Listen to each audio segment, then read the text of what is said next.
Eat My Ass America. We're here again with another late night edition of Death Metal Dicks. First thing in, we're on a different YouTube channel, as you may have noticed. So no one's watching right now because we're not on our normal thingy. So whenever Mark gets me the old linkaroo, I'm going to send it over. Not that it all may. If you're just watching this at a later time, I'm just trying to kill time until we get that loaded up. So we just interviewed Eli from the band Knife the Glitter, which was pretty rad. We've done 2 interviews in the last few days. We talked to Matthias from Hirakiri from the Sky. For the Sky, right? For the Sky, yeah. That's a hard name, man. You gotta... Yeah. Should talk to that boy about marketing. And then today we talked to this dude Eli from the band Knife the Glitter and John From. So, yeah, we fucking just trying to fill time and do cool shit for you guys. But I feel like a regular goddamn Mark Maron after all that shit, you know what I mean? Yep. Posing, brosing, sucking on some toes. Man, I can't pose. Ever. You can suck on toes. You ever sucked toes before, Chris? Yeah, of course, dude. You know me, dog. You know me, motherfucker. Sucking toes. Athlete's coot. I'm a little under the weather. I've been under the weather for a couple days now, and sometime along the line, I might be taking this here Evan Williams and shoving it up my butthole and trying to butt chug it. Yeah, dude. See what happens. Why don't you keep talking for a second so I can share this shit? I'm working on it, man. You're a true media professional, buddy. I like that about you, man. That's really one of my favorite things about doing this podcast with you is how you carry yourself. Yeah, like a fucking retard. Everything sounds good, man. Yeah. Somebody messaged me. I don't want to bust them out because I think you talked to him too, but they were like, "Wow, buddy was hammered on that, huh?" And I was like, "Yeah, man." On the live thing, I was like, "Yeah, he was pretty fucking ripped."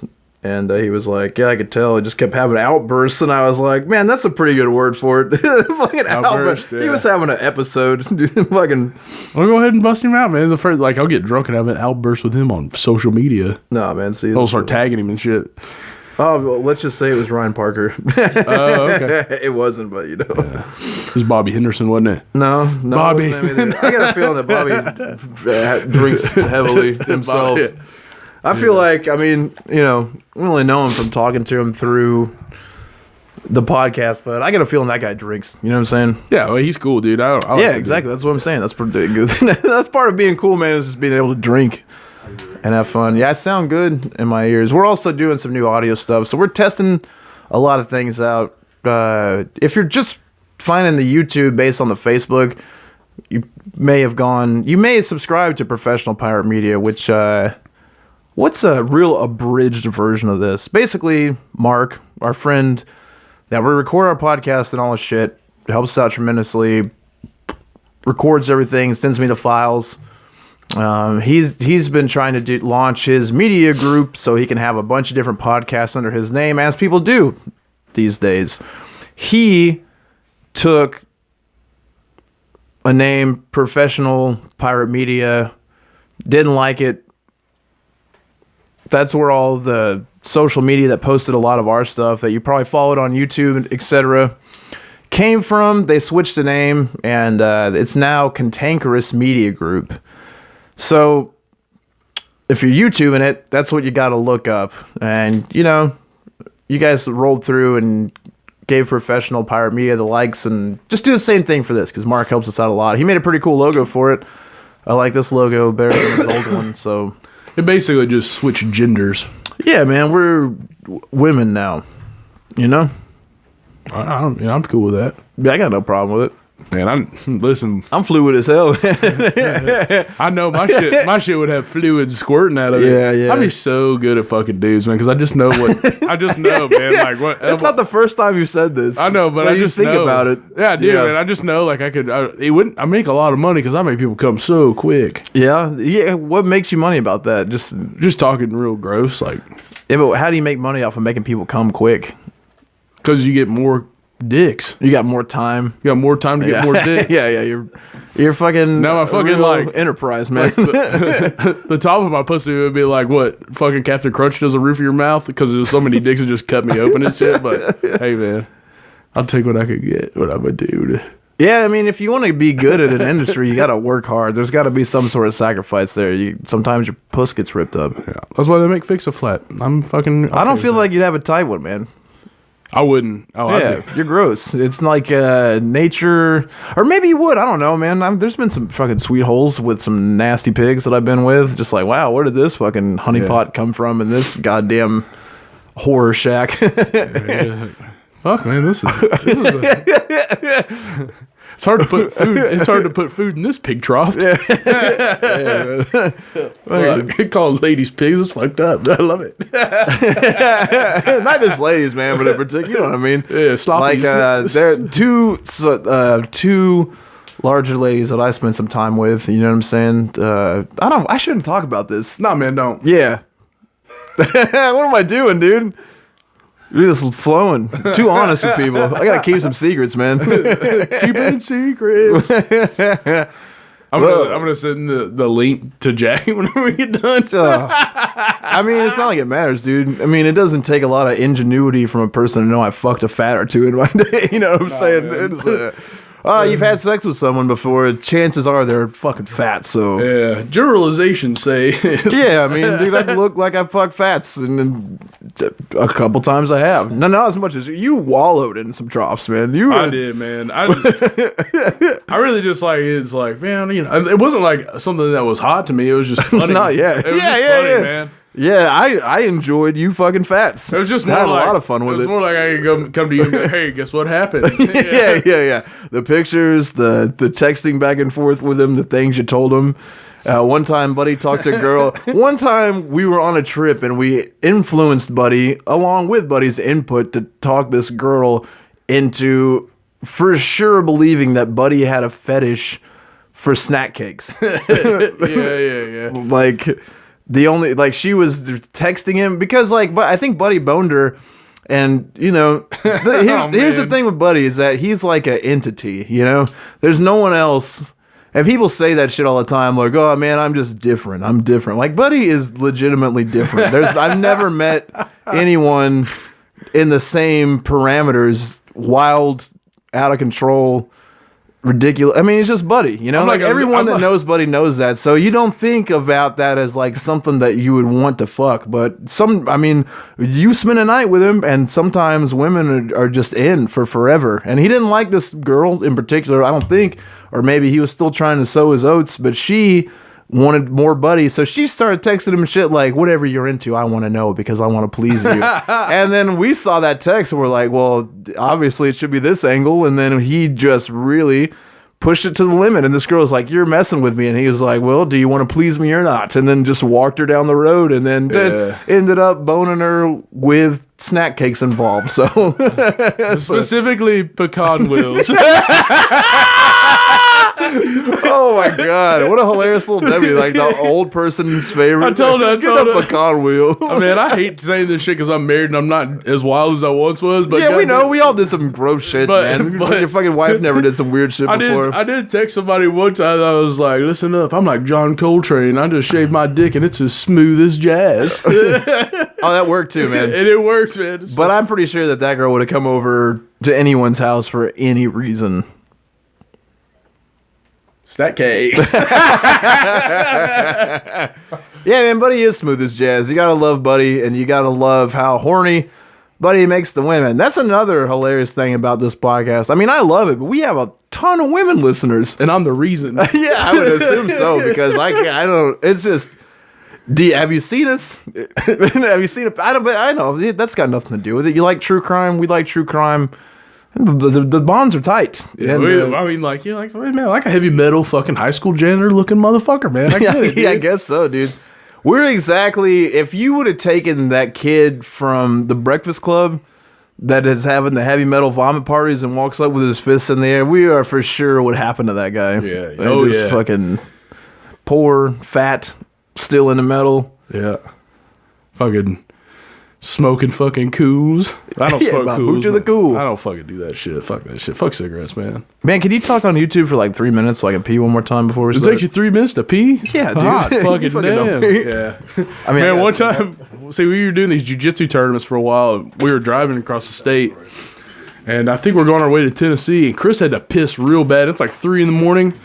He gets out of the car, and fucking, you wouldn't believe it, it takes forever to pee, but when he's peeing, there's these wild-ass fucking mosquitoes, and the mosquitoes attack Chris. Not only do they attack Chris, but they swarm him, and I'm not even, like, hundreds of mosquitoes, and then he tries to get back in his car. When he does, they all get in the car with us, and we're fucking driving down the road trying to kill all these mosquitoes, and it's like fucking, you know, I don't know if West Nile's virus is still a thing or not, but, like, man, we're lucky.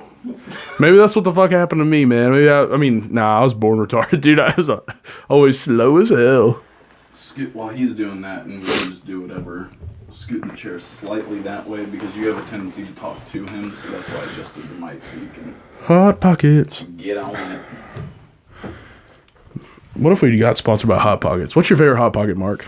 My favorite Hot Pocket, it was just pepperoni. Pepperoni. Yeah, that was the one. I got into the lean pockets for a little bit. Yeah, well, wasn't that a bullshit scheme? Like, you can eat these, lose weight, and it was like, I know, yeah.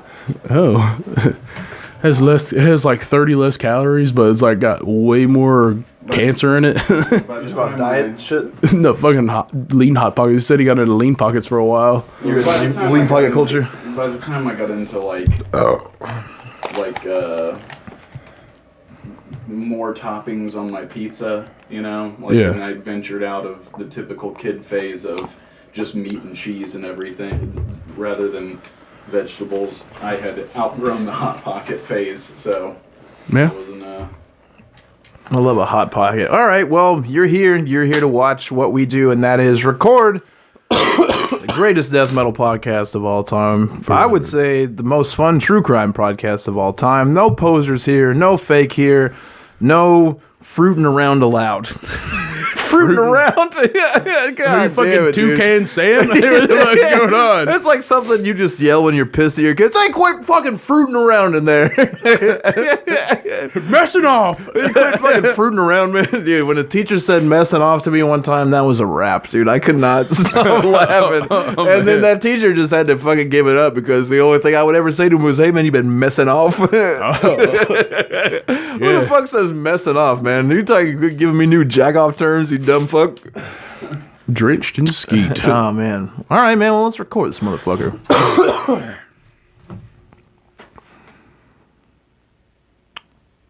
If I'm gay here, if I'm just gay here, will you gay with me? We With can no come without no girls. Welcome to Death Metal Dukes.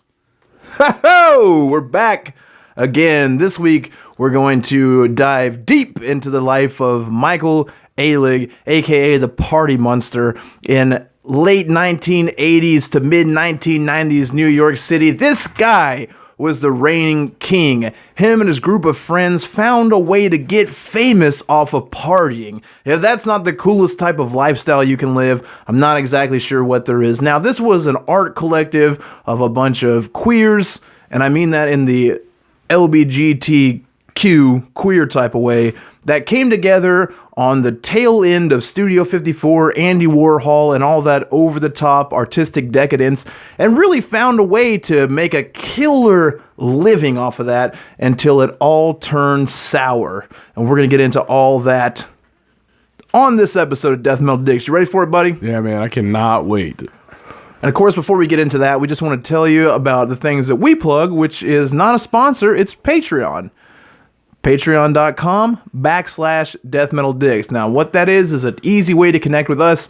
We got extra podcasts on there. Right now, I'm in the process of, before we started doing this podcast, if you're a new listener, me and Buddy started recording on my laptop and Facebook Live at the same time. So the Facebook Live ones that we would do, I would record on my laptop. So we've got about 12 episodes that have never been released. There's one of them on the Patreon right now, and I was having a hard time getting them up from my laptop into the computer. Well, I'm pretty much all the way done with that, so I'm going to start trickling those out onto Patreon, and they're hilarious. I mean, it's just a raw version of what we're doing now. Me and Buddy with no rhyme nor reason or direction. We got the Albert Fish series. We got some fun stuff over there. So also on Patreon, you can get to a tier where you can pick a serial killer or a particular crime from your area that you want us to cover. A lot of cool things. All we're trying to do is keep the sponsorship type talk to a minimum, so that way we don't have to bore you to death or let anything influence us. Just do our own thing. We're DIY guys. We're metal dudes. It's not an act. We're just trying to keep that lifestyle going, and we want to bring you along, so we enlisted this Patreon shit to try to help us out. We want to get t-shirts, websites, all things that take money just to make our product more enjoyable for you, and to hopefully someday give us more time to make more product. Yeah. Also, what's wrong with my brain? Here we go. Just start looping out. Yeah, that's hard to diagnose off top. Well, we are also a great way to help the podcast that costs nothing is to get on iTunes and give us a 5-star review. Not only 5 stars, but type a little something in there. Doesn't matter what it is. We're not trying to feel cool. You don't have to praise us. You can make fun of us. You can tell us your favorite chili recipe. It doesn't matter. There's just an algorithm to iTunes that helps us climb up the charts, which helps us with certain things. You know, like we got approached by a giant PR firm about doing interviews and record reviews, and we've been working on that. I'm going to put them both out this week for you to take a listen to, and we'll have more in the future. And that's fun as hell. Hopefully turn you guys on to some new music and also increase our whole audience. So you can also just tell your friends about us, because however you stumbled upon this podcast, you're either into metal or into true crime or into aliens, conspiracies, the occult, Aleister Crowley, Anton LaVey. You're into some weird shit. And there's other people out there just like you into weird shit. And we all want to converge together. You know, that's what we're doing here. Right, buddy? Yep.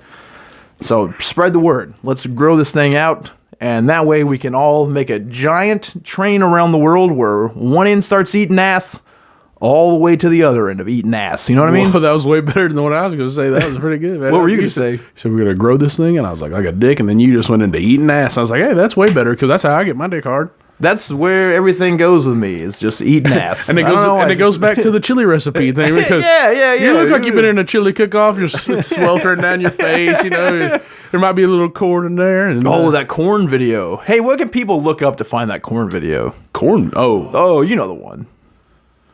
Life is Peachy.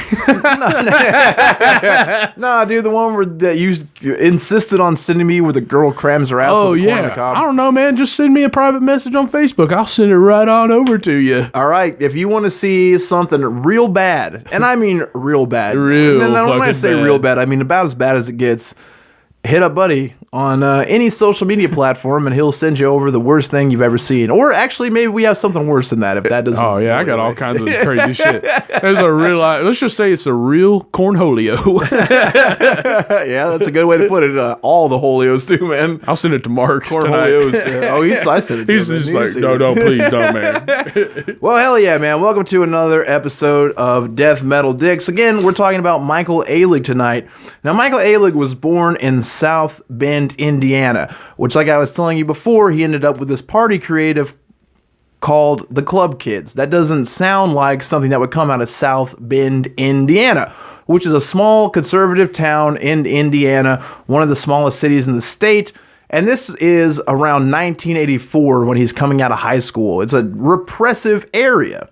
He had a real weird coming up because everything I looked through didn't say for sure if his dad was gone, but it didn't indicate that it was. And then taking a look at how weird his goddamn mom, Elke Alig, is, I got a feeling no man hung around that shit. Her parents are fucking weird. Who the hell names their kid Elke? Elke. Well, they're German. That's what I found out. That's like a German. Elke Alig.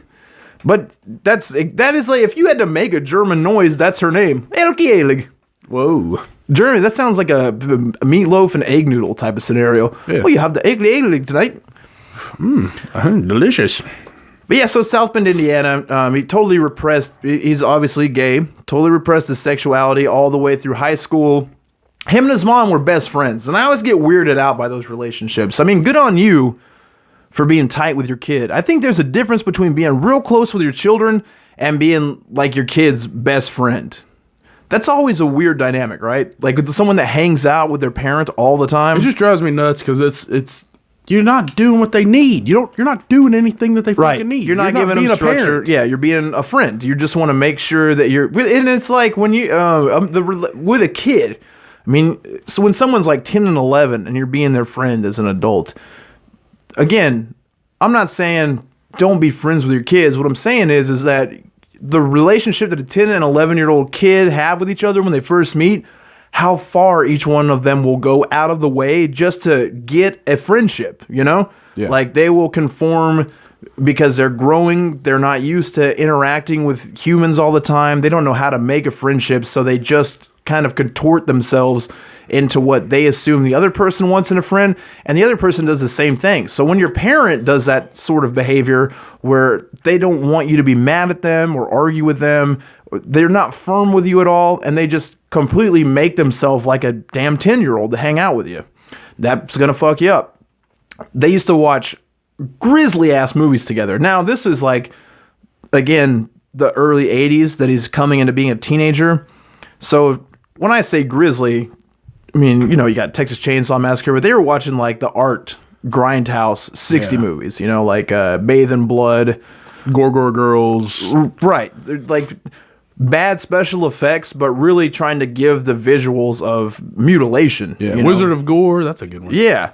Yeah, and it again is shitty. It's like Suspiria. It's like that bright pink blood and clearly meat and animal bones, but they're giving you the idea of mutilation, gore, murder in a way that's a lot deeper than your Texas Chainsaw Massacre, for example, or the Dawn of the Dead. I mean, those were nothing compared to the movies that they were watching together. Yeah. Which you had to go out of your way to find those movies too. Imagine, especially in South Bend, Indiana. Like, he had to take his mom to the closest artistic video store to rent these things, and then that was their favorite thing to do together, admitted by both of them. Huh. That's not the best way to raise a 10 or 11-year-old, I wouldn't think. Another thing that he had going on is he was a hustler from the get-go. When he was in elementary school, his mom would take him to the discount store in town, Aldi, which is still around. They sell food for cheaper. He would get the cheapest candy bars that they had and then bought his own price labeling gun and would make the price. If it was 25 cents, he would make it $1. So he would make 4 times profit on everything, take the candy to school and sell it. And he was the only kid that was doing anything like that at all. So he was making tons of money. And then his mom in an interview was talking about how she thinks the principal made him stop because the principal got jealous of how much money he was making. That's so stupid. Well, it's just I'm laying the ground for what a distorted growing up that he had because of his mom. His mom really didn't do a great job here. I mean, you'll see how it goes along, but she was just bending to his will. And what that does to a person, I think, before we even get into the whole thing of him, that he was a sociopath. Oh yeah, He's got that, you know, when you talk to somebody who is antisocial or a sociopath and they try to speak to you like they're talking to you from the heart, like they're speaking into a fucking TV camera all the time, and they try to make a deep connection with you, but you can tell there's something real off and superficial about what's going on. I think that he was bred into that by his mom, always trying to placate him, letting him do basically whatever he wanted to. Yeah. And then when the school tried to discipline him, she would be on his side and go against the school. That's just a recipe for enabling a personality like that to just grow and grow and grow. And those type of people can be some of the most creative people. Yeah, they really are. The thing about this too is with somebody like that, when you tell them no, and you mean it, that's a great way to piss them off, and then they'll really show you their true side. They don't like being told no. Right. You know? And his mom knew that, so she avoided any type of conflict like that, which is only going to make those feelings and reactions so much gnarlier in the future. Yeah. So Michael is a straight-A student, doing wonderful in school. He ends up getting accepted into a small university in New York City. He had several scholarship offers, but the first one he found in New York City what the people around him said is that anybody that was a homosexual in rural America knew that they were going to go to New York or Los Angeles, just like a comedian. Yeah. Oh, you want to be with someone of the same sex, huh? Well, you got to come to New York and hit the open mic circuit and then work your way up. Same thing, I assume. Hanging out with comedians is one of the smelliest things I've ever fucking done. Yeah, they're the worst type of person. It's like they're all new metal people. That's the thing, man. All comedians that are like our age that aren't into the same shit that we are and came up like a punk rock way. Not even necessarily punk, but they're just like a normal person. They've been incubated in some sort of environment where they just stayed a new metal kid. Yeah. They're just all listening. They all love Mudvayne too. If you bring Mudvayne up, they're probably now listening to Sufjan Stevens or some of that goofy shit. But as soon as you give them the option of listening to Mudvayne, they'll be like, "Oh hell yeah, man! This is what I was into." Yeah, we fucking know, man. You're a new metal kid through and through. Look at you. You were still wearing ponies and shit. Wow. The New York that he was coming into is 1984. The picture that I can paint best for you is that most of what you see now as the tourism part of New York is just hell on earth for anyone that's not living there. It would be a total culture shock. Not only is it densely populated, on top of being densely populated, it's just a free zone. You know, cops don't really go there. There's open drug markets. There's gang violence, which is not an American mainstay at the time. There's all types of weird art shit going on. I mean, this is the peak of Andy Warhol and then Andy Warhol's crew, like John Michael Basquiat. I think I said it's John Michael. Everyone with two names in John is always John Michael. So it may be John Paul. It's either John Paul or John Michael, and that is literally everybody with John and then another name. So it's got to be one of those two. But anyway, Basquiat. And he had a whole crew of people that had kind of gone down the artistic pathway that were just celebrities that had come out of the art world. So everything, you had CBGBs, you know, you had these giant thriving punk rock and now in the 80s hardcore scene. So you had tons of punks and skins living in the Lower East Side and all over downtown New York. And then you had what came out of Studio 54. What I found interesting about looking into this is everyone knows what Studio 54 is, right? Yeah. It was only around for 11 months. Yeah, it was a pretty fucking crazy ass short period of time, man. Lots of drugs and fucking shitty disco music and yeah, well, it sounds like it was around for the entire 70s, but you know, Studio 54, if you're not aware, giant nightclub, bigger than any that had ever been before. It was disco music. Now, basically what happened with disco is that people figured out that you didn't have to have a band play it live. You could just play the dance records and play different songs back to back to back, and people enjoyed that as much, if not more, than a live band playing. It didn't have to be as loud. You could also party and then have the music going on in the background. So in New York at the time, again, a lot of people were drawn to this type of movement that Andy Warhol had. So many celebrities came through at the time, you know, celebrity artists, actors, millionaires from other shit. They were just drawn to it. And a lot of them lived in New York City anyway. So this nightlife shit, people started doing cocaine, you know what I mean? Staying up late. You didn't get tired at fucking 11 p.m. from drinking since noon. You started blasting coke and you could party all night. So cocaine was the norm. Everyone was blowing lines. That shit was just in the wide open at Studio 54. People were fucking in the open. And out of that culture rose a group of people that you would become known as celebutants. yeah. And what a celebutante was, and this is the goofiest shit of all time to me. But so you go to Studio 54, and the idea, if you're a normal person, is that you want to go and get fucked up with a bunch of celebrities. You want to see fame. You want to see Andy Warhol. You want to see Leonard Cohen. You want to see fucking Billy D. Williams. Whatever celebrity is around. You want to be seen with them. You want to shake their hand. You just want to see what type of shit they're up to. People are the same way today. If you know somebody famous, if you live in a small town like we do, like in Little Rock, if somebody famous is somewhere, people will start posting about that shit and people will show up to where they're at just to see them or be around them. Never anything I've been into. It's an absurd idea, but you know how people are. That's how life is.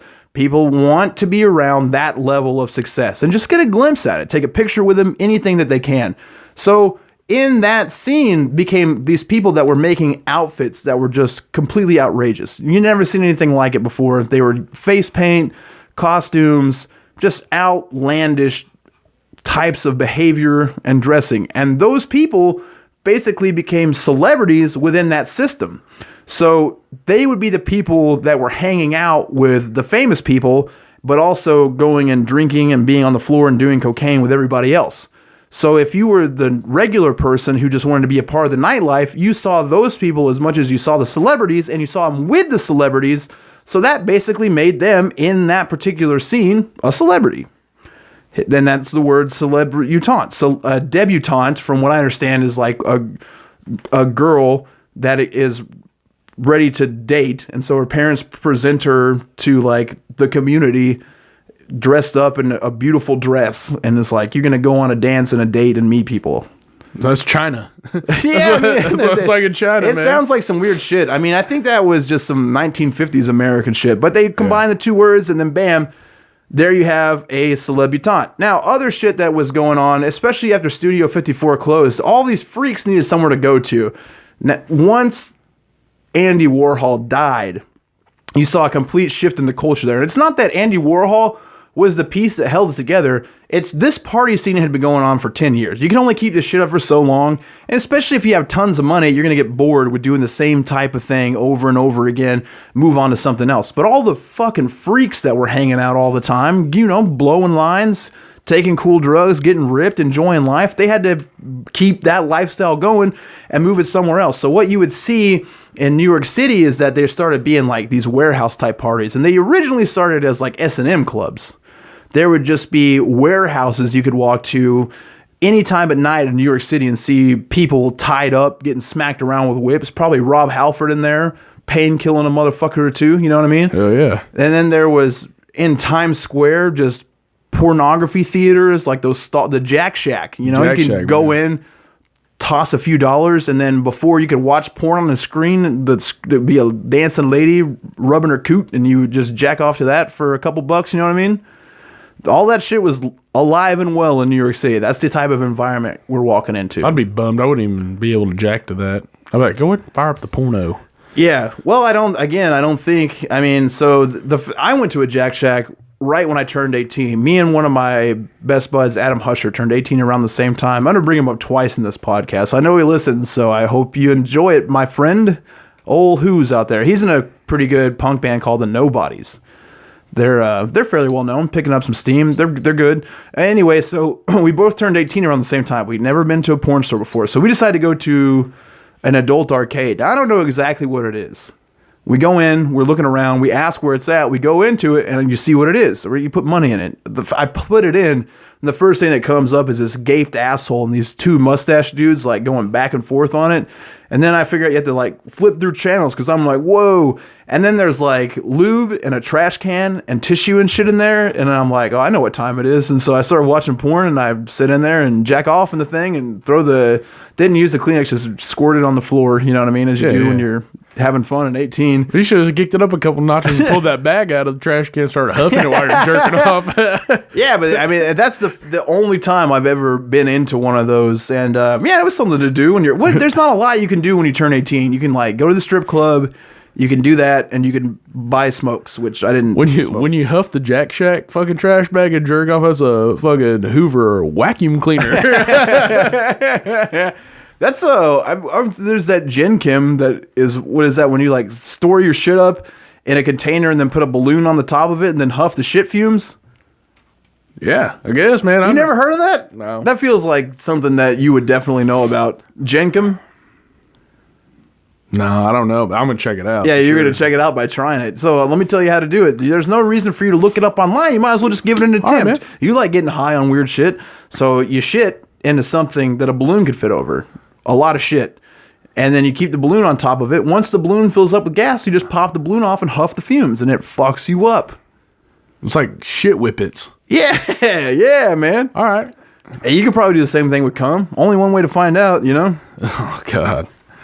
So this is what Michael Alig is walking into, and that's got to be paradise. I mean, there's going to be an adjustment period because you're basically the only gay kid in South Bend, Indiana. And he is totally private with his mom. That's another weird thing about his mom too, is that in the latest interview I saw her do, she was still acting like Michael being gay was a disease. She's like, oh, Michael was very good, and he even made this outfit and took a girl to the homecoming dance, like he put the act on, but his condition, they're calling it condition and shit, it's like, we'll talk about later how much she loves him. If you're like that, why are you being such a fucking weirdo about him being gay? I mean, just the whole thing makes no sense with this growing up. His mom's a goddamn psycho. That's why you don't name someone Elkie. This is what happens to him. You got to give it a good name to your children. It's important. Yeah. So he arrives on this scene in New York City, and it's the end of this era. They're trying to figure out kind of what's next. And no one's saying that. It just is a natural progression. I mean, people want to party, and then people are even going out to the few clubs that there are just to hope to catch a peek at the celebutants. Again, they're the new celebrity. People want to see this shit.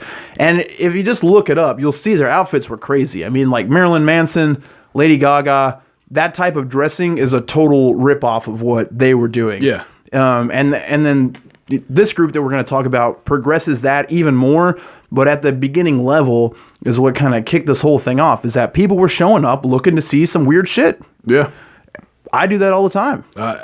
Often. That's all. I love doing stuff like that. And then also the music started to shift a little bit, because again, what I was saying with disco is that post giant arena rock, you had the stripped down side of CBGBs where you just had hardcore bands playing in-your-face music, no frills, no bullshit. I mean, that was really the whole thing about punk rock, and especially going faster and getting harder, is that they were just sick of all the music on the radio. It's like we could do our own shit just as good without involving any of the record companies, any of the extra steps.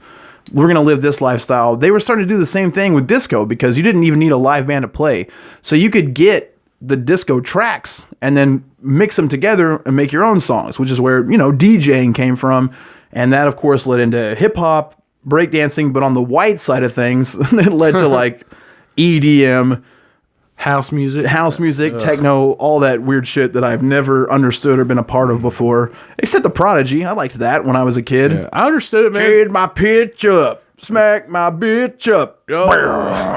Man, the only time I understood it was I fucked my back up one time, but I was in Dallas at some weird techno bar with my buddy Trey, and he was like with some stripper girls, and I couldn't walk hardly because I was all fucked up and shit. And Hero goes, "Here's some muscle relaxer," and I take it, and it was fucking ecstasy. And my big ass is fucking dancing to techno music about an hour later, and I'm like, what's going on? I'm hot. I'm hot in more ways than one. I need some water. And I'm like in the bathroom fucking jerking off and fucking drinking water, man, and just... You were jacking in the club? Dude, I had to, man. What do you mean you had to? I was so fired up. I was just ready to go fuck, dude. And I came like 5 times in like 10 minutes. Like I just stayed in the bathroom and jerked to fucking whatever house music is going on. I don't know anything about house music, dude. But ladies and gentlemen, don't take Buddy Lloyd to your raves. No, don't. He's going to jack in the bathroom 5 times. Yeah, or I might jack on you and you look like a cheesecake. How'd that even work out? You just kept jerking off? Yeah, it didn't go away. It was like the horniest I've ever been in my life. It was fucking terrible. I hate talking about this. So Michael Alig starts coming around, and he starts to fit in with this group of people. Now, he is at that... when you find something that you love, you don't know that you love it yet. You get the idea. You fall into it. You kind of get a lay of the land. You see what other people are doing. You try to fit in with that, but also come up with your own thing. Yeah. We're talking about a kid that was hustling candy bars at school.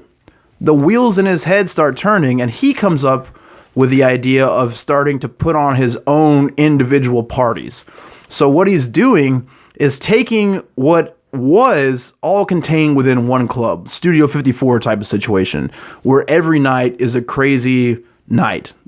Sometimes David Bowie or Andy Warhol would put on a themed night.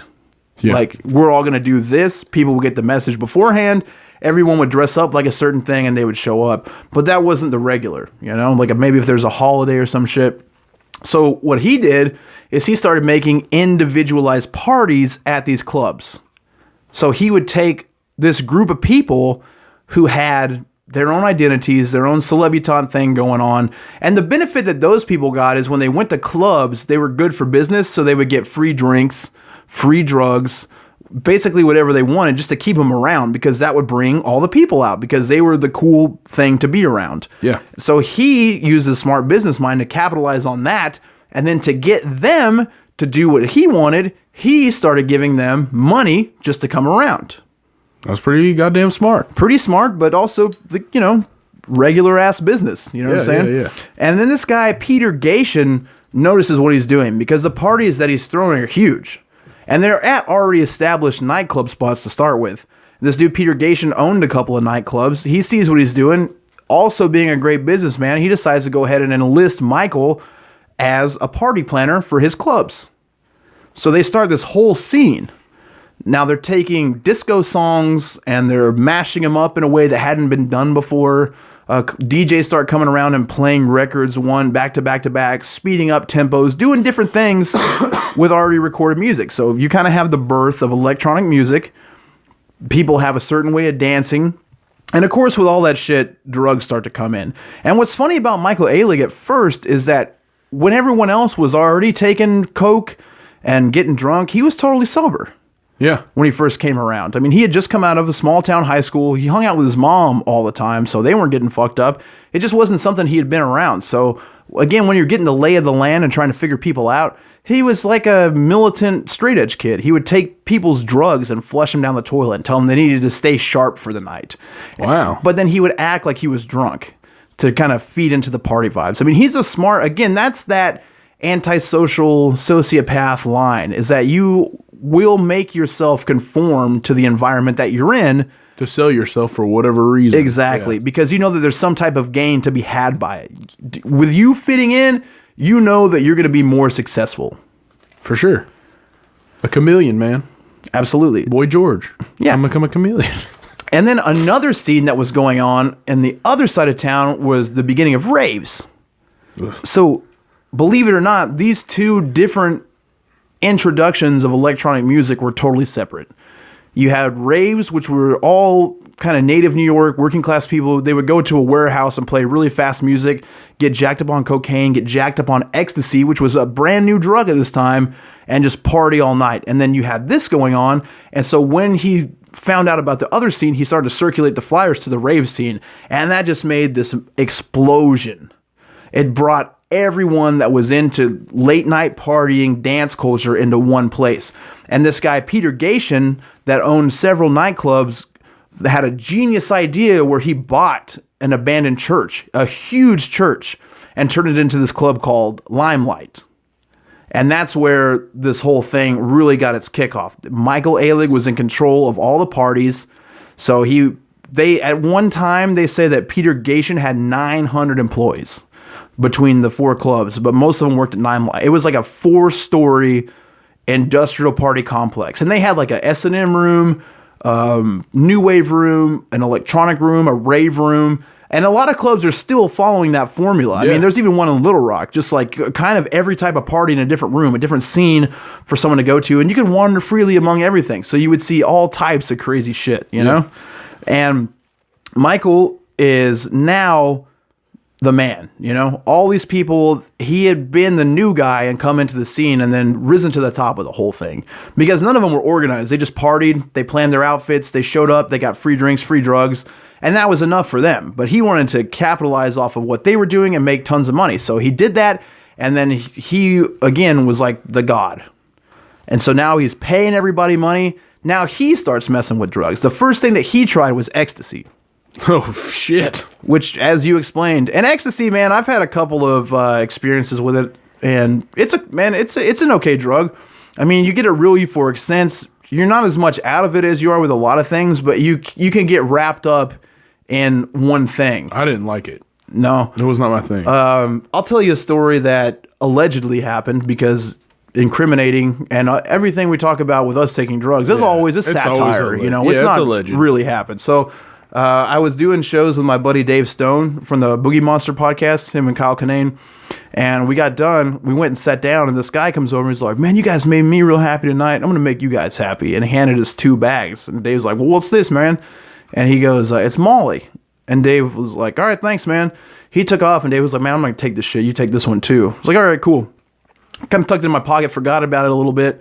And then I asked one of my friends that does a lot of those things, like, man, how do you take this shit? Do you just snort it? And he was like, man, you can, but it wrecks your septum. It hurts fucking bad. So I don't recommend that. What I like to do is parachute it, which I had no idea what that was. That's putting all the powder into a piece of toilet paper and making like one of those snaps that you throw at your little brother on the 4th of July to piss him off, and then just swallowing that thing whole.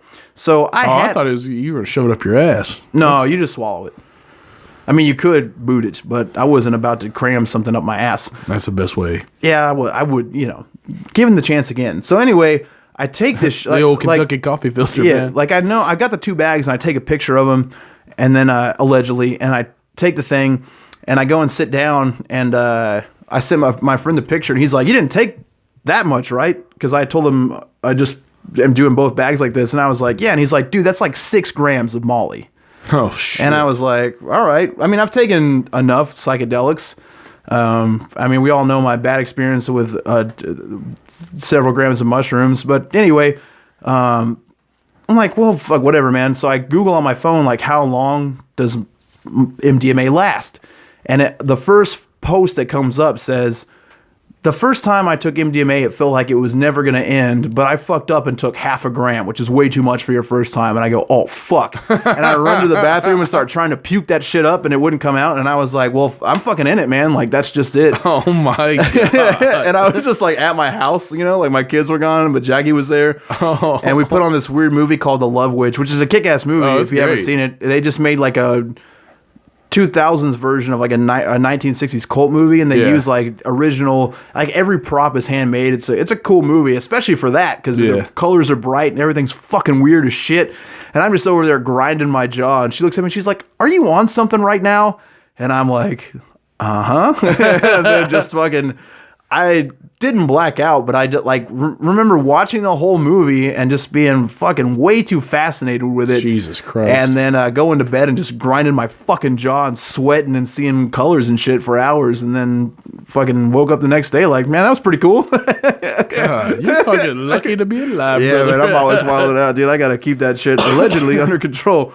But yeah, that's the first thing that he takes, And once this scene starts going, the drugs start coming in. And again, being a very smart businessman, Michael capitalizes on that shit too. Now, I say he took ecstasy first. Well, right away, he started doing cocaine, started doing special K, ketamine. The ketamine's a wild drug, man. I don't have experience with it, but I've known people that have. Supposedly, it's really cool by itself in a controlled environment once you get used to it. But these guys talk about getting caught in a K-hole, which is what happens when you don't know what's going to happen with it, where you're just lost in a fucking void. And all the videos, they made a lot of videos of them talking to each other in the club, and everyone's just totally out of it. So they're mixing as much shit as they can, dude. They're doing acid, MDMA, ecstasy, which is similar to MDMA, I know, crystal meth, cocaine, heroin, all this shit at the same time. They're just putting combos together. So everyone is starting to get blown out of their fucking mind,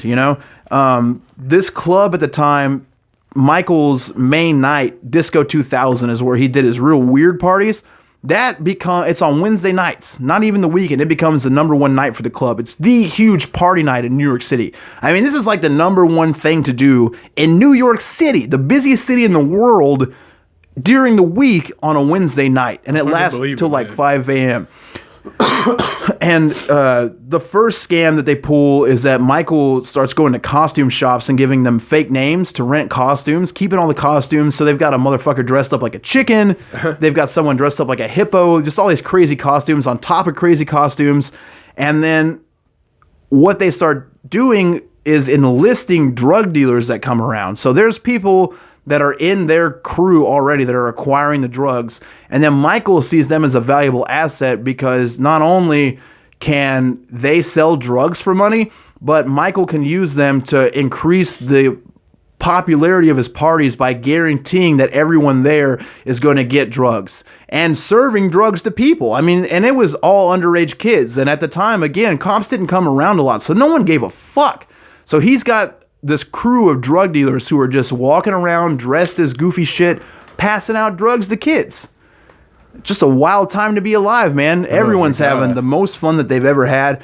And, you know, of course, this is going to breed problems with drug dealers because they want to get paid. And now that's another thing is that Peter Gatien is doing tons of drugs and always has been. Huge cokehead, old school cokehead, wilding out with these guys.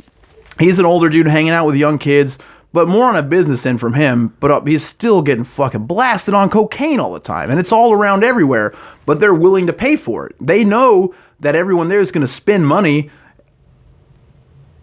They're going to be way more inclined to spend money with their inhibitions lowered. So why not pay a drug dealer $5,000 for the night when everyone is going to spend $100,000 that night? You know what I mean? And that's real shit. People on they would gross $100,000 on a Wednesday night. Yeah, I mean, well, dude, addiction's a motherfucker, man. I mean, dude, you get a bunch of addicts and they're actually having a good time. They're not just like sick or they're having a great time. They're getting sick, you know what I'm saying? And then they're fucking just having the wildest. They're going to spend everything they got and be sad about it, but they love that shit, man. Yeah. And so to grow out these parties, he takes these celebutants that all wear crazy outfits, crazy costumes. And the first way they start to get popular in what I would call the mainstream is they start walking around New York City and handing out flyers. So you just run into this group of what you would perceive to be freaks and wonder what's going on, get a flyer for the party and show up. And they came up with a caste system amongst them. You had the A team, which is free entry, free drinks, free drugs. That's the crew. You had the B team, which is you weren't quite part of the crew, but you were cool enough. Maybe you had drugs. Maybe you had a cool outfit. Maybe you were sexy. You got in for free. And then you had the C group where you had to pay to get in. You still had to be like quantifiably cool because there were so many people trying to come in. There would often be 1,000 people in the street just trying to come in, which brings in the D group where if you're just a regular person, you're going to stay outside all night just hoping to come inside and party with these guys. Ugh. And then the next move that he makes is they start having outlaw parties, which are hilarious. You can see the video. It's kind of goddamn cool, man. It's cool as hell. So what he does is he takes these people and they just start having parties anywhere. They organize it and they show up and 10,000 people flood where they're at. They did one in the subways. You know, and police just have to show up and look at it because there's too many people to do anything.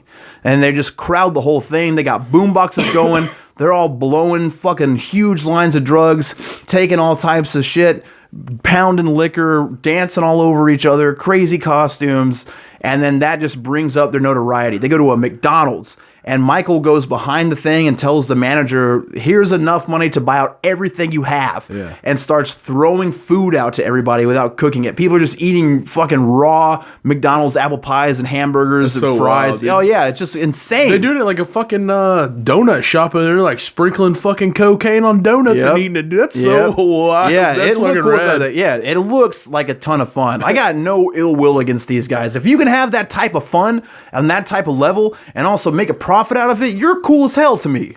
Yeah, I mean, it'd just be cooler if they were fucking thrashers, though. Yeah, like a big gang of thrashers. Crack them suds. Yeah, man, they just break into a YMCA and they just go, here you go, man, and then you're just fucking down. We got a keg of Hops 45 just waiting to get punctured. But yeah, that shit was wild. Like, he had brought his mom up just to party for a weekend, and she was getting tooted up, and he was pushing her around in a shopping cart and shit. And he was just crazy, man. And everything that he did, though, again, he was so smart in using that as throttle to get more and more popular. He gets it so huge where they start going on these daytime talk shows that we've talked heaps of shit about in the past. You know, your Maury's, your Geraldo's, all your Lisa's, all that popular stuff. They go on Geraldo. And this is the birth of RuPaul. RuPaul is one of these kids. And RuPaul is still famous today, you know? I mean, that's a huge celebrity. Yeah. But she comes on the Geraldo show with all of them, and Geraldo's trying to do, like, the dynamic of talk show in the early 90s where they're just, the talk show host is this sassy provocateur trying to judge everyone that comes on their stage. Did it with them, and they were pretty smart, you know? And they're funny to watch still to this day. I haven't seen that yet. I'm going to watch that shit. It's funny. I bet it's awesome. It's hilarious. And so they're the funniest thing about the Geraldo one in particular to me is Geraldo, you know, again, ecstasy is a new drug at the time. Geraldo tries to ask every single one of them what ecstasy is, and like none of them will tell him. And he's like, "Oh yeah, you don't know. So what about that ecstasy stuff? You'll tell me, right? You, RuPaul, you've done ecstasy. Tell me." And he's like, "I never did." Or she's like, "I've never done." Actually, you know what? Here's another cool thing about RuPaul is that RuPaul is a he to RuPaul. That's what RuPaul claims still today. Yeah, he's not with that shit. You know what I mean? The pronoun thing, which I don't give a fuck about. It's just funny to see. Well, it's different among drag queens. Right. So I actually worked at a gay bar But for a little RuPaul's bit. gay. Yeah. So what they do is this is the way I was explained to, because I actually, when I worked in the bar scene, I worked at a gay bar, and the drag queens explained to me that whenever they're in drag, they wanted to be called she's, and they actually got to use the women's bathroom and did all this other stuff. And so whenever they were out of drag, they were he's. So it's not anything that has to do with transgender. It's like they put on a show, but for that moment they're just doing, it's satire basically. Yes, but and they really play the role, man. I mean, well, that's what I'm saying is that RuPaul. I know he's popping a grolsch. That's a powerful party boy. Busting my fucking diet up on it. I just had a good week, man. I felt like cracking a couple of cools with my bud. You know what I mean? Man. Hell yeah. But yeah, RuPaul is like the OG. You know what I mean? Like as far as being openly in the limelight as what I would consider a transgender person, and he's like, fuck all this new shit, like I'm a he. That's the way it is. And I'm not saying not saying that whatever you decide is bad. I'm totally with the shit. Whatever you want to fucking be, do whatever you want to. Yeah. I got no problem with it. But RuPaul is just an old salty dog about it, man. Man. I think RuPaul is cool as fuck. Like the stories about RuPaul's legendary partying, all the crazy shit that he's done is... They're probably one of my favorite musicians. I'll just be honest, man. Yeah, put out some banging fucking hits. Yeah, man. And, this is where the area starts to get a little bit dark because now the limelight's on them, so people start to figure out what's going on in the downtown section of New York. And right about this time is when Mayor Giuliani gets elected. Now, Rudy Giuliani, the most I knew about him when I was a kid is that he was on Saturday Night Live a couple of times. Well, it turns out Giuliani is the reason that New York City is the way it is now.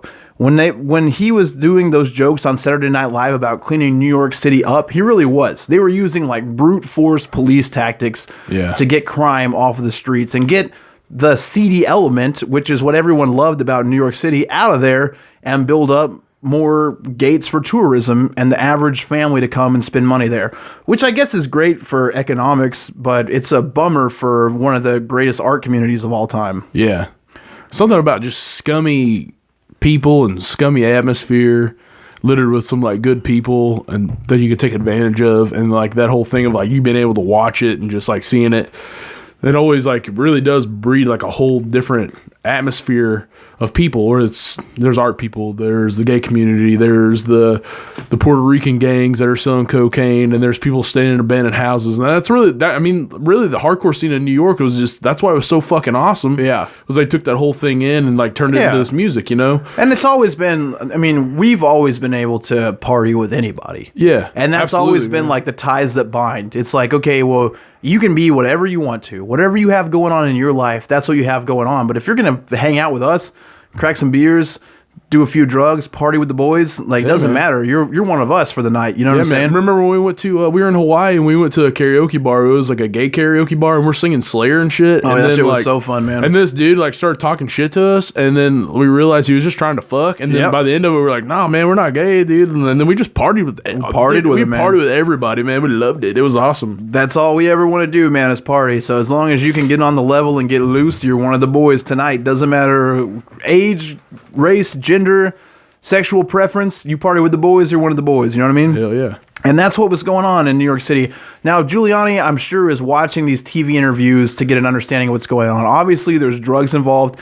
Now, to the New York City police side's credit, gangs had infiltrated this culture because they saw a way to make quick money. I mean, they were openly doing drugs in these clubs. You had the people that were working for them handing out drugs, but the gang members saw an easy market to just show up with drugs and sell them to people wherever they could. Now, they didn't like that because they had their own in-house drug dealers, but there's nothing they could really do about it. So it just became part of the thing, is you had these gangsters showing up, pushing their products, sometimes getting in scraps with people. Really interesting way of life down there at the time. But then that gives cops the excuses to start busting everything up.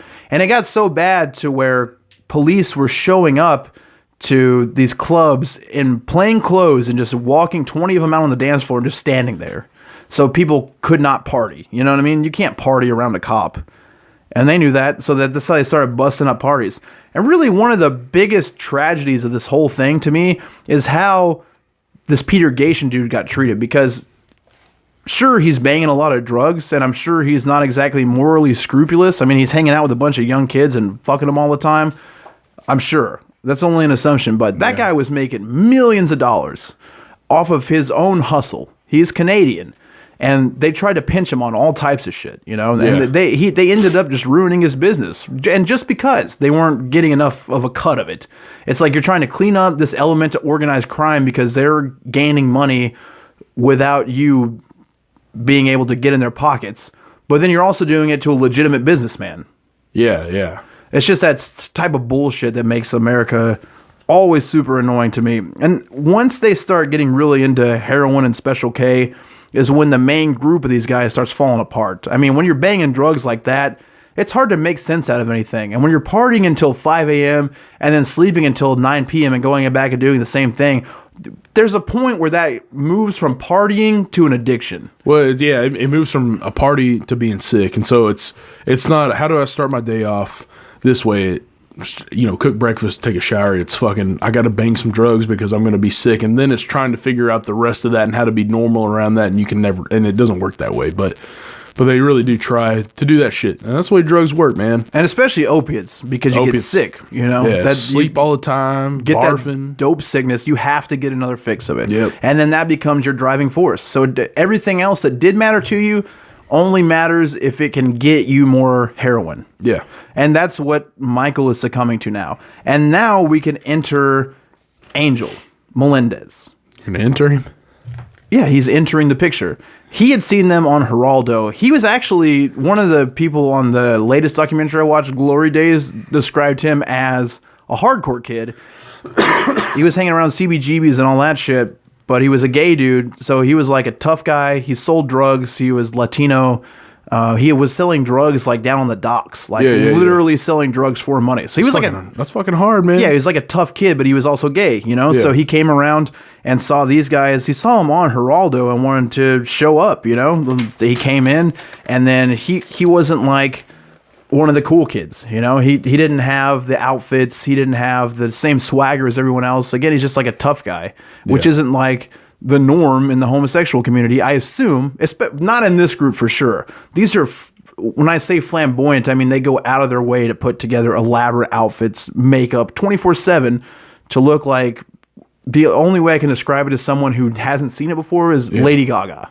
You know, just ostentatious giant clothing. So man, here's a really good documentary that's actually on Netflix right now that kind of almost like everything you've just talked about, but with a different guy. This is about a PR guy that worked for a record company. It's called the documentary is called Who the Fuck Is That Guy? Oh yeah, and it's pretty cool. It's a guy that basically like signed Metallica to a bigger label and going to Cro-Mag shows, and he was in New York and he was a gay guy, and it's a really fucking awesome documentary. It's really good, but that kind of encompasses that whole atmosphere around that time period. Yeah. So yeah, one of the most interesting time periods of all time to me. So that's why I wanted to get into this. And so what's fun is as Michael starts to go down, he starts to bring out his real interests. His parties start having like gore-based themes. Just they would show up and they would have like raw meat all over them to look like they had been cut up. He's just basically remaking his favorite gory movies that he watched with his mom in public. Brought in people that were trying to get hired by him to do their acts on stage. There was a person that drank their own pee. Nah, man, I want to go to this shit. Yeah, hell yeah. So awesome, they just got up on stage and shot piss into their mouth, and then they try to figure out how to top that. So you had this drag queen that came in and gave herself a champagne enema. Tight. Yeah, I saw the video. Somebody butt chug it? No. So there's a video of it. She shakes it up, crams the bottle in her ass, lets all of it flow into her ass, and then sprays that boy all over everybody. Damn. Yeah, and you could tell that she had enemaed before, because it's a nice clear stream, man. Really considered, I would say. Oh, man. And then Michael's behavior is getting erratic. He comes down with hepatitis, and he's like pissing on people. First of all, he's standing on balconies and hanging it off and peeing on people. He is peeing in bottles and walking up to people and being like, here, drink this. And what's weird, another drug that they do all the time is Rohypnol. Roofies, they're just doing that on purpose. Like you just drink a little bit of it. So they think they're about to take roofies, and it's just his piss. And so he thinks that's hilarious, and people are getting mad about it. So to make them not mad, he comes up with this game called the Wheel of Hepatitis. Holy shit. And it's like you spin the wheel to figure out who you got hepatitis from, and then they tell you like how that person probably came in contact with hepatitis, starting with his piss. It's like a gay G.G. Allen, man. Yeah, dude. He's fucking awesome, out. I think G.G. Allen was gay as fuck, man. Nah, he didn't give a fuck. He would fucked fuck everything. Exactly. Dead he was wilding out. What this all reminds me of is, again, I'm shouting out my friend Adam Husher. When we were coming out of high school, there used to be this club in town called Industrial Nation. Yeah. They did metal shows, hardcore shows, but also they had a night of the week called Fetish Night. And it was just that. Like, it was just all types of wild shit. Now, we caught the downturn of it, but, dude, the first time we ever walked in there, this girl was butt naked and getting saran wrapped to a cross. And they were, like, trying to hang her up from the inside. And just all types of freaky gosh shit. They're fucking filming a ministry video in there or some shit? Yeah, dude. And just blaring loud industrial music, doing, like, the slow goth skank. Damn. The funniest thing that ever happened to me there is we were walking up one time, and we would bring new people to it all the time. They'd just be like, you gotta check this shit out. So we're like walking up to the door, and the kid's like hearing the music, and he's like, I don't know if I want to go there. It's like, no, it's cool as fuck, dude. It's just like all these goths doing weird shit to each other. And this guy walking in next to us goes, hey, it's not goth, it's gothicistic. It's like, oh, pardon-moi. And then, you know, Michael's spinning out of control. Peter Gatien is able to foot the bill for all of his drug use. And again, all business related, you got to keep this guy alive because this is who's bringing the people in. Now that he's making these freak shows, it's getting more popular than ever. And so they're doing this weird shit. Like, they're having vacations. They take a break and they just rent a different hotel room every night and are doing as much cocaine and heroin as possible until they pass out, which can't be healthy for anybody. And just to give an idea of the environment of how people behave about things like overdoses, at one point Michael overdoses and clinically dies, but Peter, his best friend and super rich guy, has to flush all the drugs before they can call 911. So he's laying on the floor turning blue, and they can't call 911 until all the drugs are flushed away. Yeah. So then, you know, almost near died for forever, and no one wants to talk to cops. I mean, that's the enemy at the time. I understand that. That's going to play into where we go from here. So Angel is basically the main drug dealer for this crew now. You got Angel and you got this guy Freeze. They're the two main providers of drugs. Angel more so because he had already been selling drugs for a living. He's got the connections. He funnels it all in, and he will bring the drugs. People will use them, and then they'll pay him for the drugs. So one night, they're all out partying. Freeze and Michael are living in one of Peter Gatien's apartments. They get a call from the consigliere downstairs saying that Angel wants to come upstairs and talk to them. They go ahead and let him up. It's 10:30 in the morning on a Sunday. He starts demanding money for the drugs that he gave out the night before. He wants like $3,000, and they're like, "Guy, it's 10:30 in the morning. We just partied until 8 a.m. Like, let's all take a nap, and then we'll wake up and go to the club. Peter will give you your money like normal, and we'll go about our day." And Angel's like, "No, fuck that shit. I want my money right now." And they're like, "We're not going to go anywhere and get you money." And Angel's like, "No, you're going to give me my money." And so Freeze is like, "Hey, man, shut the fuck up. No one likes you. You're an outsider. You're a fucking poser. You just came around. Then the only reason you saw us on Geraldo after we had been doing this shit for like 10 years already. So don't try to come and be everyone's friends. You're only allowed around this circle of people because you've got drugs." And then Angel says, "Fuck you. Is that true, Michael?" And Michael says, well, dragging his feet. And Angel's like, "Tell me the truth, Michael. Am I only your friend because of drugs?" And Michael's like, "Yes, you're only my friend because of drugs. Now shut the fuck up and let's take a nap." And at that point, Angel jumps on Michael, smashes him through a curio cabinet. The cabinet breaks. A giant piece of glass stabs Michael in the neck. They're fighting on the ground. Angel rushes over and is trying to break him up. Freeze rushes over, is trying to pull Angel off of Michael. Now they're all three in just this gay circle, like when like a fight happens on the Garfield cartoon show and it's just like a circle and it's like feet coming out and dust everywhere. I imagine it looks like that. Like none of them can fight except probably Angel's the toughest one, but there's two of them and one Angel. So Angel is now biting Michael, who's bleeding heavily, and Freeze is on top trying to pull Michael off, and he reaches back and is looking around and grabs a hammer, smacks Angel in the head with a hammer 3 times, which is probably going to kill most people, but they don't know what's happening. Michael says that he uses a sweatshirt to try to choke him to sleep. Freeze says it was a pillow. They try to do the thing where someone's trying to catch their breath and they're holding it on your mouth so you suffocate because you're unconscious, and then that doesn't work. There's a rumor that they shot him up with Drano through needles. There's also said that they poured Drano into his mouth and taped it shut. Michael and Freeze both disagree with that version of it.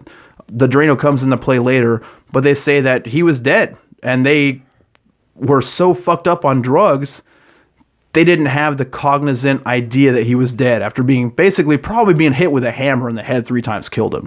That's like we learned with the John Bonet story. It doesn't take a lot to do enough trauma to a human skull and brain to end their life. And so they try to revive him, is what they say. They're trying to do everything they can to wake him up. But at the same time, Freeze is like, we should call the police so we don't get in trouble. Michael's like, no, because Angel's got 50 vials of angel dust on him. I'm sorry, not angel dust. Heroin. He's got 2 ounces of heroin, 2 ounces of cocaine, 50 vials of Special K on him. So they just start using his drugs, and they're trying to wake him up, and supposedly they run a freezing cold bath, and they figure if they throw him in the bathtub, he's going to wake up. They throw him in, he doesn't wake up, so they, trying to figure out what to do, they just bail on the apartment. They just get the fuck out of there. Leave the body. So supposedly they came back the next day, saw that he was not dead, poured Drano and baking soda all over the body, and leave the apartment again. Now they bail on the apartment for like a week. All their shit's there, it's probably starting to smell god awful, and they just have to come to terms that they got to do something. Well, they get back to the apartment, and now rigor mortis is set in. The body is decaying. Yeah, and Michael says it decayed on the bottom, not the top yet. So like, there's where the water is. Yeah, there's this rot and nasty shit coming out of the bottom of the body, and they're like, well, we got to do something to take care of this shit. So what the idea is now, this is where the 2 stories conflict, and the way I'm going to tell it is like I always do. I'm going to tell it down the middle, how I figure it really happened.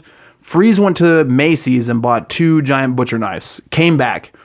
They went to get heroin. They got enough heroin that they were either going to overdose or not remember what they were about to do. Yeah. So they blast a ton of heroin, cut his fucking rigor mortis legs off, because they have this box, right? Yeah. That's the whole thing. They have a giant box, and that's how they're going to get the body out.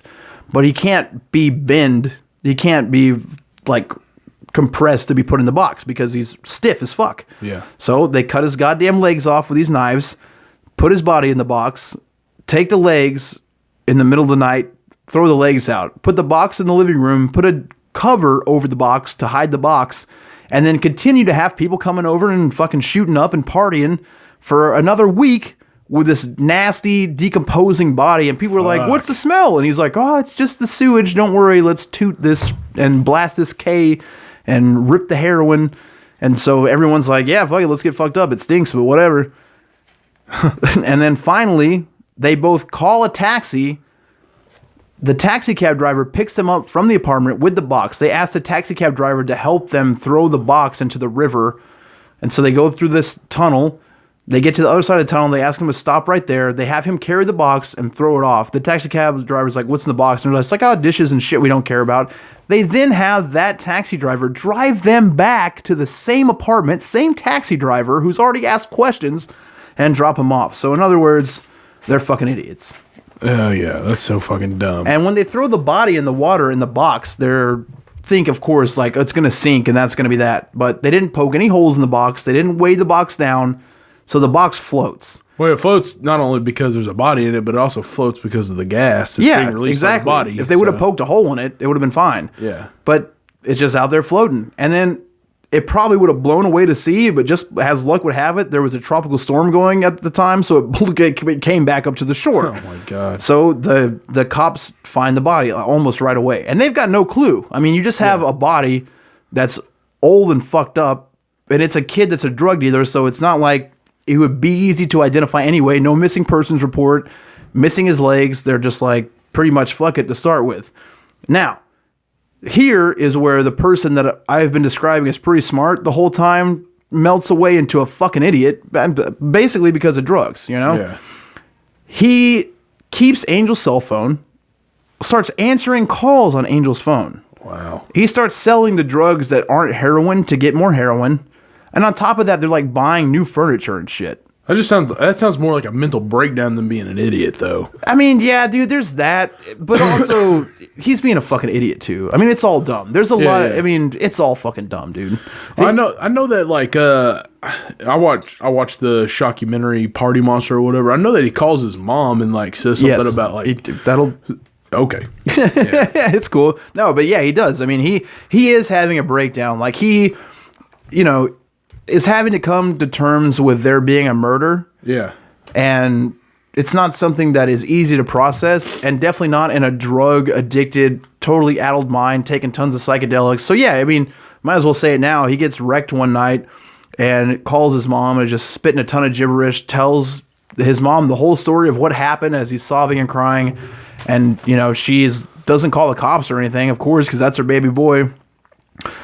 So it's been a few months, and then it becomes this mythos. Like, also people overdosed all the time. I mean, everyone's doing heroin, so people are dying left and right. If Angel just came up missing, that's not that big of a deal in itself. And also everyone around them is so fucked up on drugs, they're not even thinking about it, you know? Yeah. But it becomes this legend. It's like Angel's gone, and this dude, again, the way his brain works, by wanting the attention for everything, whether it's to be the cool guy or for personal gain, kind of starts dropping hints that he killed him. Yeah. And that just becomes this legend. Now he's like maybe a murderer, and he's still doing these weird parties that people can't figure out why he's doing them. He throws a party where the flyer is someone's skull cracked open, showing a brain with a hammer on the floor and blood in it. You know, I think there's a fine difference between, like, when you watch this, there's a difference between somebody who's a psychopath where they can't stop killing, whereas this is like this killing happened just by circumstance, and this person is a sociopath and enjoys the attention of it, and they're also a drug addict. So like the whole drug addict situation along with the psychopathy is like this like it encompasses the whole situation, but along with his death.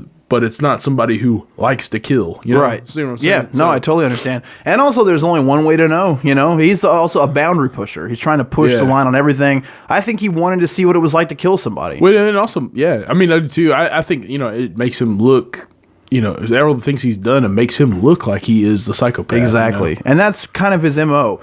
So it's not that the case has died at all. It's just that the people around him just think it's kind of one of those cool things about Michael. And they don't really actually think it happened. You know, they think he OD'd, and Michael's trying to make himself look like a fucking psychopath.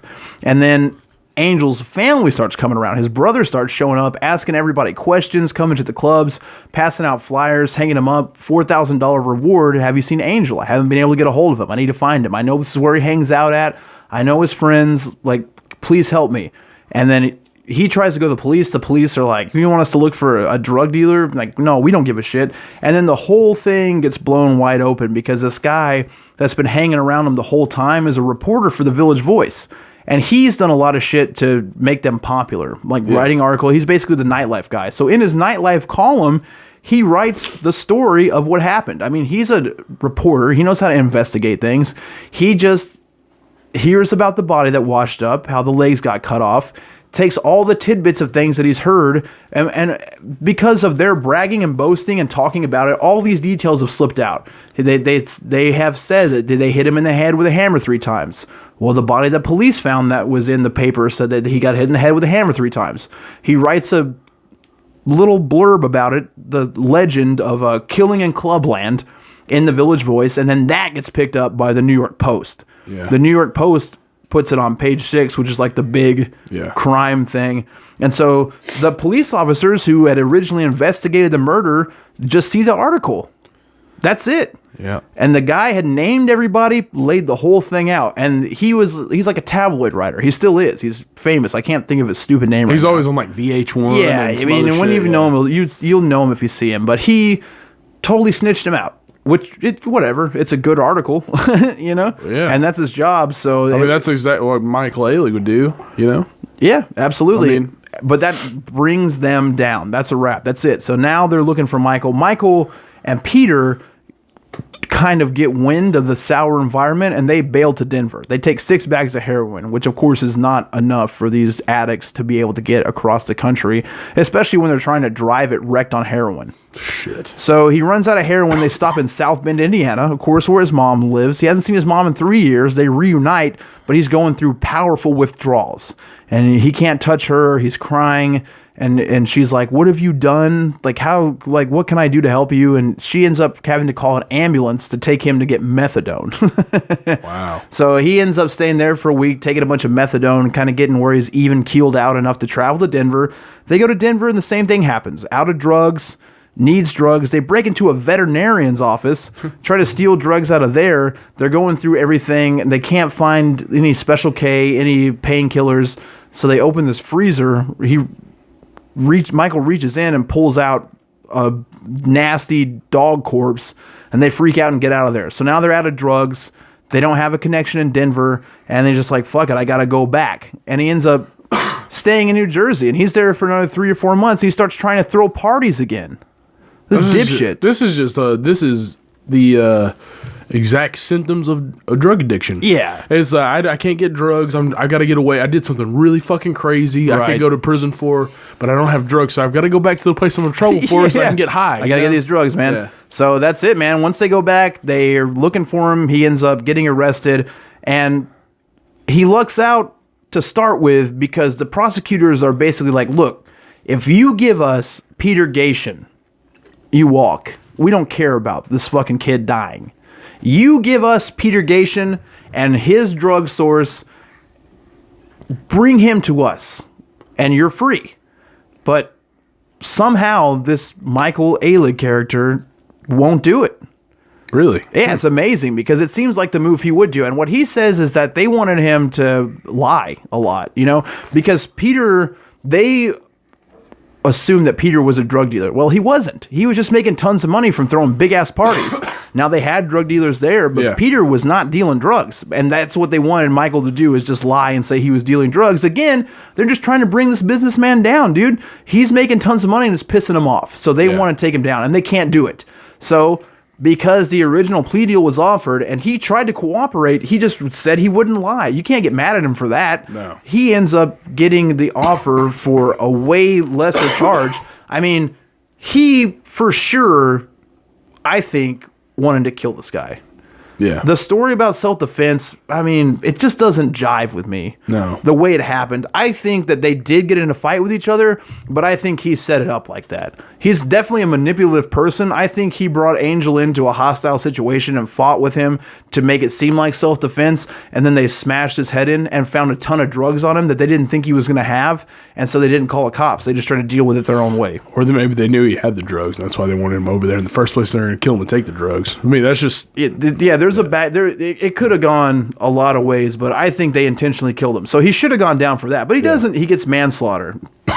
And he ends up serving basically the max on manslaughter, 17 years. Freeze gets out of jail in way less time for good behavior. So Michael was a problem in prison too, you know, and he had a rough go at it. You know, he had gotten raped a few times, and he had like snitched on some Latin kings. So he was in protective custody, and then he was in solitary confinement for 5 years. I mean, he just had a rough ass time in prison, was there for 17 years. And basically the police closed Limelight. Once they closed Limelight and were actively going after Peter Gatien, trying to catch him on drug charges, they couldn't pin anything on him, but eventually they caught him for tax evasion, which you could really do to anybody that's running a cash business. You can say whatever you want to. There's no proof on either end. And he didn't get in trouble. They just deported him to Canada. So they totally ruined this guy over the whole thing just because they were greedy, you know? Yeah. Which is whatever. But just like the Andy Warhol thing, just because Andy Warhol died didn't mean it was the end of that era. He was not just the gatekeeper for that. Same thing here. I mean, you're at a point where you can't keep doing a ton of drugs all the time and partying for fun for years, you know? No. You got addicted people. It's just not attractive anymore. So that whole scene follows, man. All those clubs close, and then that's the total rebirth of the Times Square you know today, where it's just a completely tourist area. There's no porn, no S&M, no CBGBs, no nasty, dirty element in New York City anymore. The only thing there is just hard to pee over there, you know? There's no public, you just have to pee in front of people because there's no alleys to duck behind. It's just a big old... We're talking about New York? Public, it's just a big old public toilet, man. New York is like a big old jawbreaker of scum. It's like each layer gets gross and gross as you keep going down, man.